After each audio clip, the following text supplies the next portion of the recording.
I think it's really important as horse owners, particularly with leisure horses, where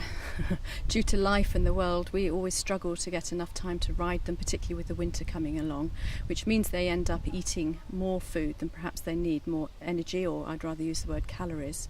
So as owners, we are aware that it's really important not to have overweight horses, because it changes not only their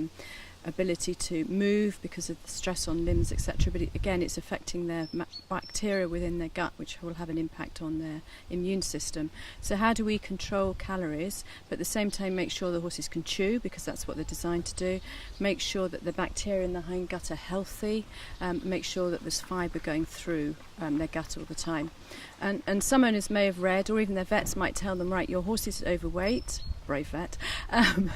and say, right, I want you to reduce its food down to 1.5% of body weight. Now, the problem with reducing food intake down to 1.5% of body weight is that you reduce the number of chews the horse takes, you reduce the amount of saliva the horse produces, you reduce the amount of time he's eating, and you can actually cause increase in cortisol, and that's been shown across lots of different species, not just our horses. So my mantra is maintain bulk, or dry matter as the scientists call it, but control calories. If you use a horse as an example, if I had my horse on straw, which a lot of you I appreciate do because you're trying to get the weight off, if I then, and he was still keeping weight on, and I suggested you reduce that to 1.5% of body weight, you reduce his calorie down to nearly only 50% of what he actually needs. The other really important thing for leisure horse owners is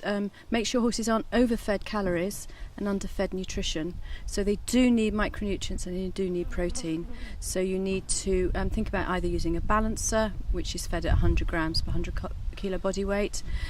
so about half a coffee cup for a big horse, or a vitamin mineral supplement, which is fed at about 2 teaspoons a day. They do need their micronutrients. So it is perfectly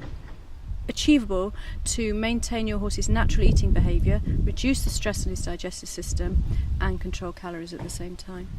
For performance horse owners, obviously the biggest limiting factor to performance from a dietary point of view is lack of energy. So we all acknowledge the fact that normally we can't provide enough calories from our forage, so we need to provide cereals. And cereals through the ages have been given a bit of a bad rap, but their